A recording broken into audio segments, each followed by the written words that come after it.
দেশের বাইরে আমার কোনো ঠিকানা নেই, এটাই হলো আমার ঠিকানা। কাজে আমি দেশের বাইরে যাব না। দেশের বাইরে আমার কোনো ঠিকানা নেই, এই দেশই হলো আমার ঠিকানা।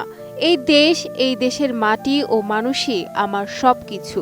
2015 সালে লন্ডনের এক অনুষ্ঠানে দাঁড়িয়ে ঠিক এই আবেগঘন উক্তিটি করেছিলেন বিএনপি চেয়ারপারসন ও সাবেক প্রধানমন্ত্রী খালেদা জিয়া। চলে যাওয়ার আগে সেই কথাও রাখলেন তিনি।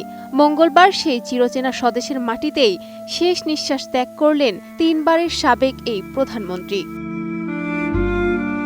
রাজধানীর এভারকেয়ার হাসপাতালে চিকিৎসাধীন অবস্থায় ভোর 6টায় 80 বছর বয়সে না ফেরার দেশে পাড়ি জমান তিনি।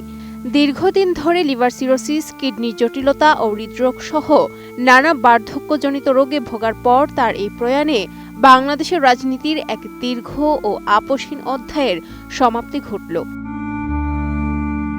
খালেদা জিয়ার রাজনৈতিক জীবনের সবচেয়ে বড় বৈশিষ্ট্য ছিল দেশের মাটির প্রতি তার অটল ও অবিচল টান। 2007 সালে সেনা সমর্থিত তত্ত্বাবধায়ক সরকারের আমলে যখন -2 ফর্মুলা কার্যকর করার চেষ্টা চলছিল, তখন তাকে দেশ ছাড়ার জন্য প্রচণ্ড চাপ দেওয়া হয়। তৎকালীন সরকার তাকে সপরিবারে বিদেশে পাঠানোর সব ব্যবস্থা চূড়ান্ত করলেও তিনি মাথা নত করেননি, বরং দৃঢ় কণ্ঠে বলেছিলেন মরলে তিনি এ দেশের মাটিতেই মরবেন। শত জেল জুলুম সহ্য করেও তিনি দেশ ছাড়েননি, যা আজ তার প্রয়াণের দিনে নেতাকর্মীদের মুখে বারবার ফিরে আসছে। এমনকি 2015 সালে লন্ডনে গিয়েও তিনি দেশের সংকটে দ্রুত ফিরে আসার তাগিদ অনুভব করেছিলেন। নতুন বাংলাদেশ গড়তে এলো জুলফিকার স্টিল। জুলফিকার স্টিল, ইস্পাত দৃঢ় অঙ্গীকার। সর্বশেষ চলতি বছরের মে মাসে অসুস্থ শরীর নিয়ে বিদেশ থেকে ফেরার সময়ও তার কণ্ঠে ছিল একই সুর। তিনি প্রমাণ করেছেন রাজনৈতিক ক্ষমতার চেয়েও দেশের মানুষের সঙ্গে নারীর সম্পর্কই তার কাছে মুখ্য ছিল।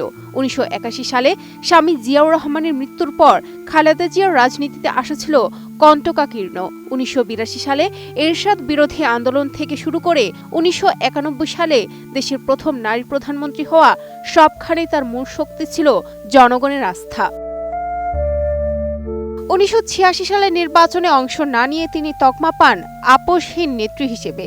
1/11-এর দুঃসময় কিংবা 2018 সালের কারাবাস কোনো প্রতিকূলতাই তাকে দেশ থেকে বাধ্য করতে পারেনি। গত 5 আগস্ট গণঅভ্যুত্থানে শেখ হাসিনা সরকারের পতনের পর মুক্ত হয়ে তিনি প্রতিহিংসার বদলে শান্তি ও ভালোবাসার সমাজ গড়ার ডাক দিয়েছিলেন। জীবনের শেষ দিনগুলো চরম একাকিত্ব আর অসুস্থতার মধ্যে কাটলেও রাজনৈতিক আদর্শ থেকে তিনি বিচ্যুত হননি। এক ছেলের মৃত্যু আর অন্য ছেলের নির্বাসন তাকে ব্যথিত করলেও তিনি বেছে নিয়েছেন স্বদেশের ধুলোমাটি। আজ তিনি নেই, কিন্তু তার সেই কালজয়ী উক্তি দেশের বাইরে আমার কোনো ঠিকানা নেই হয়ে রইল বাংলাদেশের রাজনৈতিক ইতিহাসের এক অবিচ্ছেদ্য অংশ। এই দেশ, এই দেশের মাটি, মানুষই আমার সবকিছু। Sadia Siddiqa, ATN news.